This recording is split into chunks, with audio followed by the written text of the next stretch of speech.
Hello and welcome.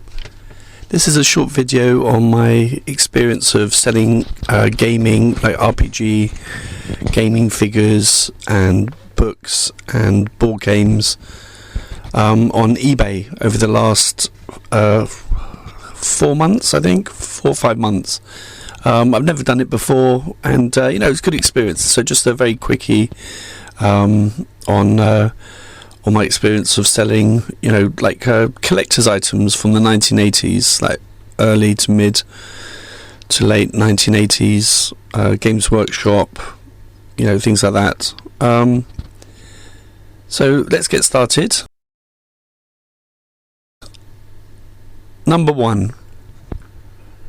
So I saw quite a few YouTube videos on starting out on eBay, and good advice. Things like get a free phone number, make sure that you have a separate phone number. So, for example, I contacted Vodafone, and they sent me a number within a couple of days. So that was really helpful. It's just for security. You don't need it very much, but so you need a free number. A new Gmail account, for example, so that you're keeping things separate. And I think where I sort of messed up right at the beginning is my eBay account. I actually put my real name on it, so and you can't change it for a month. So that was, I think just thinking carefully about a good name. Use AI, of course, is always good, just to get a list of names that maybe you wouldn't think of yourself. So that was really good. And again, just getting all the kit together, all the gear and no idea. That's what I was. So I had a mini display turntable that I'd been using for my YouTube videos, so I could use that for displaying, doing little 15-second videos. I got a printer. A lot of people just use, just go down to the shop and use their phone. But I really liked having the printer, and just printing off the stickers, and so I was always prepared before I went down to the shop. I've got wrapping tissue paper, A3, A4 padded bags, set of jewellery boxes, like 30 small jewellery boxes, and that was great value, I thought. And got some cotton wool, put the cotton wool in the jewellery boxes, and I was able to send off the figures, the Citadel figures that I had. So again, all the gear, no idea, and it was a bit daunting because I ended up spending about £60 to start with, and I hadn't even sold anything. And then I sold a few things and recouped it. But after that, the investment was really good. So that worked out well for me, I feel.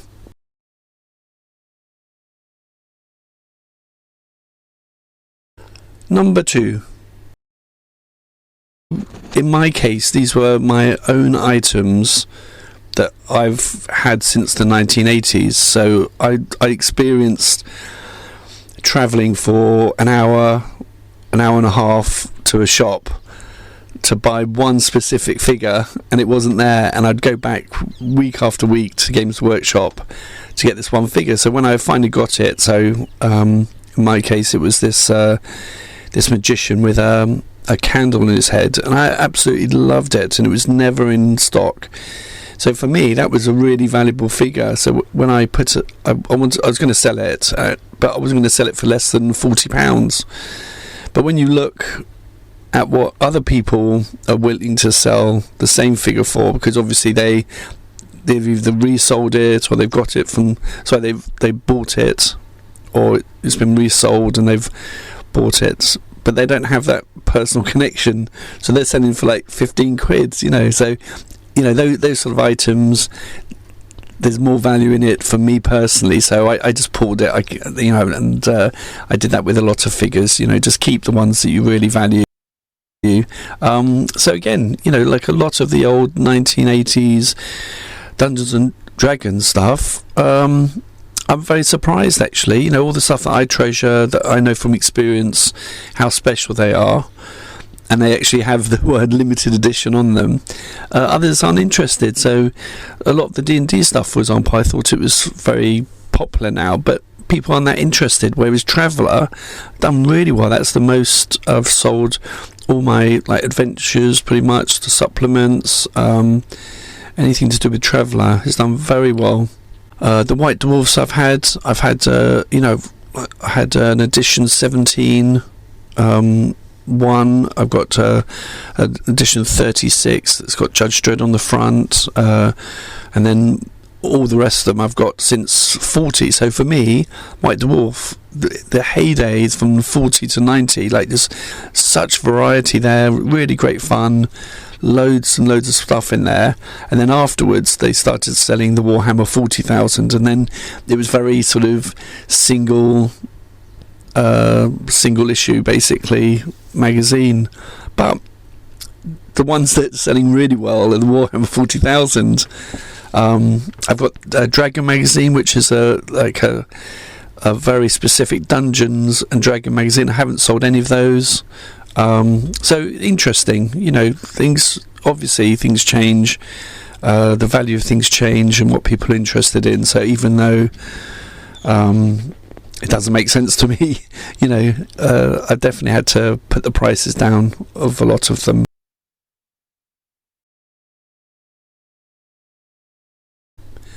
Number 3, I'd say definitely be clear on the price.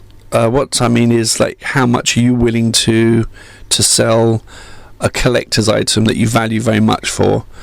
So eBay is always trying to get you to sell it for nothing. Basically, they're always putting pressure on you, saying you're selling it for far too high. So it says I'm selling my items for 40% more, and then when you look to see what they're comparing with, they're talking about something completely different. So the algorithm and the AI, it doesn't know what it's talking about a lot of the time. And in the same way, the buyers as well. You'll get messages, you'll get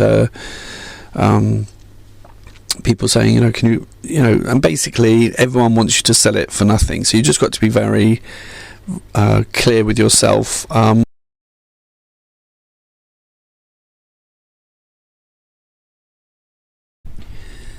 Number 4, respect the customer. So I really have enjoyed the process of wrapping items up carefully, thinking if you're going to send them, what, could the books bend, for example? How do you get over that? So I think, just that sort of, just being conscious of when the customer receives the item, I think it's really important, and they appreciate it, and then you get positive feedback, and it's very beneficial. But I think you've got to respect the customer, and also throw in a bit extra. So I had these sort of Lego moon plates. So for little Lego men, they had a moonscape. This from early 1980s.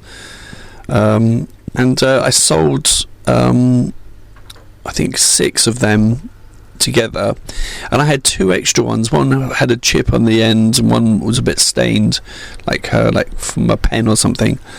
And I was going to keep them and then sell them separately. I think, why? Just put them together.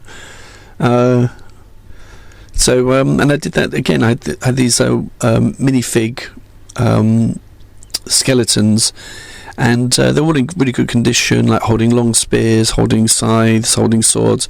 And I had 2 that with a broken off scythe and a broken sword, and I had tried to sell it for £7 separately because they're from 1978. And I just thought, that's just it's a bit beneath you. Come on, so when I actually did sell them, I added an extra 2. So I think just be, obviously not selling stuff for nothing, but if you've got damaged goods, things that they don't on their own produce a lot, but if it's part of a package, it's really added, I think. So definitely think about respecting the customer.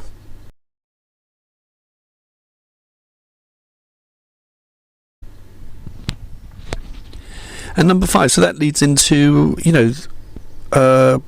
respecting the customer. I've realised how beneficial it is with eBay, because as soon as you get good sales, you get good feedback, you send it off on time, there's no complaints.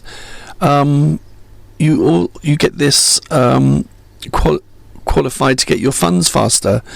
So basically, if you complete 10 orders, sell over 150 quid and less than 2 complaints, then you're basically, instead of sending off your package and waiting for it to arrive 4 or 5 days, you can get it within the next day. So your reputation is high enough with eBay that the moment you hand it over at the post office or the shop, the next morning the money's in your account and it hasn't even arrived there. So you've done everything you can, and they trust that you're going to deliver it on time. So that's been really good as well. Anyway, thanks for listening. Bye.